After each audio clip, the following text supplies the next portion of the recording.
여러분, 혹시 이런 상황을 겪어보셨나요?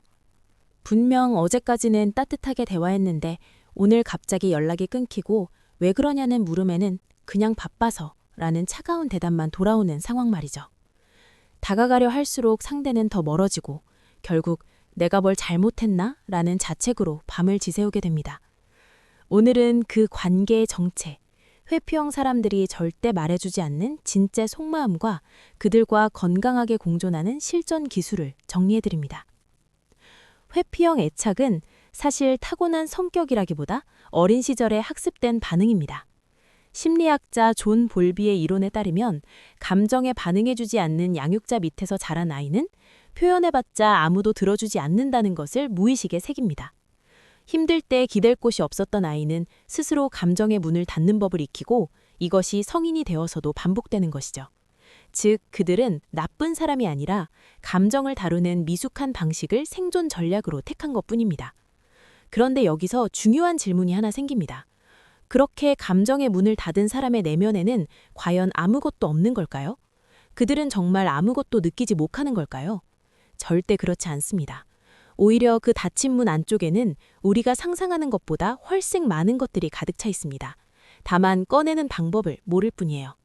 지금부터 그 문 안쪽을 같이 들여다보겠습니다. 그들이 절대 말하지 않는 첫 번째 속마음. 나도 사실 너가 너무 좋아. 입니다. 회피형은 차가워 보이지만 감정이 없는 것이 아닙니다. 오히려 감정이 강해질수록 결국 상처받거나 버려질 것이라는 무의식적 공포가 작동합니다. 상대가 갑자기 왜 이래? 라고 느낄 때 그들의 내면에서는 엄청난 감정의 폭풍이 휘몰아치고 있습니다. 두 번째 속마음은 나는 지금 너가 너무 가까워지는 게 무서워 입니다. 회피형 사람들은 누군가 내 삶에 깊이 들어오면 언젠가는 나를 떠날 것이라는 시나리오가 자동으로 재생됩니다. 그래서 상처받기 전에 먼저 거리를 두는 선제적 회피를 선택합니다. 상대의 상처를 무시하는 것이 아니라 자신의 감정을 억누르느라 타인의 감정을 읽을 여유가 없는 상태입니다. 세 번째 속마음입니다. 나도 내가 왜 이러는지 모르겠어. 회피형 사람에게 왜 그랬어? 라고 물으면 무책임한 대답이 돌아오는 경우가 많죠. 그건 진짜로 몰라서일 때가 많습니다. 자신의 감정을 언어로 표현하는 훈련이 안 되어 있기에 스스로도 혼란스러운 상태에서 자책만 반복하게 됩니다. 그리고 가장 깊은 곳에 있는 네 번째 속마음. 나도 연결되고 싶어. 그냥 방법을 모를 뿐이야. 회피형은 혼자가 좋아서 혼자 있는 게 아닙니다. 가까워지는 방법이 너무 무섭고 낯설어서 그 불안을 다루는 방식으로 혼자를 택하는 겁니다.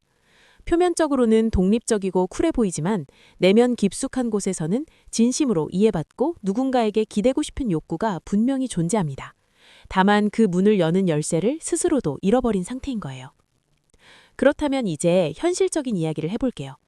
회피형의 속마음을 이해했다고 해서 관계가 저절로 쉬워지지는 않습니다. 그랬구나, 불쌍하다는 이해만으로는 내가 받은 상처가 사라지지 않고 상대의 패턴이 바뀌지도 않으니까요. 중요한 건 이해를 넘어서 실제로 어떻게 행동할 것인가입니다. 그래서 지금부터는 회피형 사람과 관계를 이어가는데 실제로 효과가 있는 구체적인 기술들을 하나씩 말씀드리겠습니다. 첫 번째 기술은 추격자가 되지 마세요. 회피형이 거리를 두기 시작할 때 불안한 마음에 더 강하게 매달리는 분들이 많습니다. 하지만 그러면 상대는 더 깊은 동굴로 숨어버립니다. 불안형과 회피형이 만났을 때 흔히 발생하는 이 추격과 도피의 사이클을 끊으려면 여러분이 먼저 추격을 멈춰야 합니다. 상대가 요청하는 공간을 나에 대한 거부가 아니라 스스로를 가다듬기 위한 조절 욕구로 해석해보세요. 역설적이라도 쫓아가지 않을 때 회피형은 비로소 안전함을 느끼고 먼저 돌아올 용기를 냅니다. 두 번째, 일관성이라는 안전한 울타리가 되어주세요. 회피형이 가장 두려워하는 것은 앞날을 알 수 없는 예측 불가능한 관계입니다. 오늘은 다정했다가 내일은 차갑게 돌변하는 사람 곁에서 그들은 절대 마음을 열지 않습니다. 반대로 이 사람은 내가 어떤 모습을 보여줘도 일정하게 나를 대해준다는 신뢰가 쌓여야 서서히 방어막을 낮춥니다. 감정적으로 폭발하기보다는 화가 나는 상황에서도 차분하게 대화를 시도하는 모습을 반복해서 보여주는 것이 가장 강력한 신뢰 형성 방법입니다. 세 번째, 감정을 도척하는 대신 공간을 선물해주세요. 지금 무슨 생각해? 솔직한 기분을 말해봐. 라는 질문은 회피형에게 엄청난 심리적 압박입니다. 그들에겐 감정을 정리할 시간이 필요합니다. 대화를 강요하는 대신 판단 없이 들어줄 준비가 되었다는 신호만 조용히 보내주세요.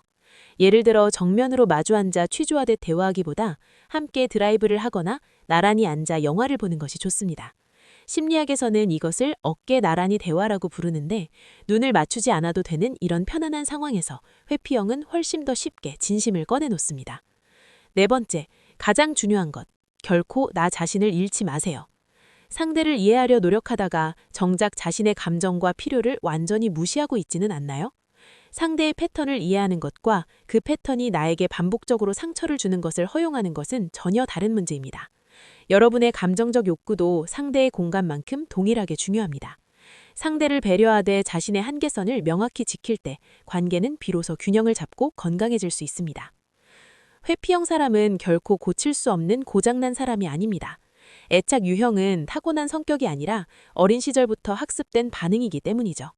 그렇기에 안전한 관계의 경험이 반복된다면 그들도 충분히 변화할 수 있습니다.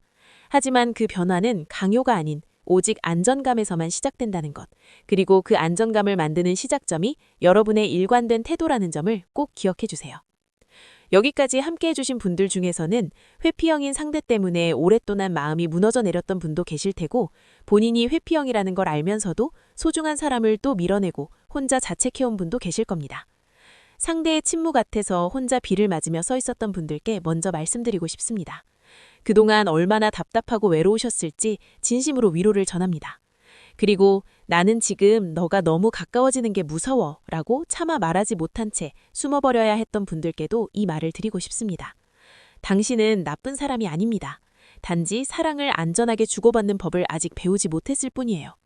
여러분의 관계가 더 이상 숨바꼭질이 아닌 서로를 온전히 마주보는 따뜻한 쉼터가 되기를 진심으로 응원합니다. 오늘 영상이 도움이 되셨다면 구독과 좋아요, 알림 설정 부탁드립니다.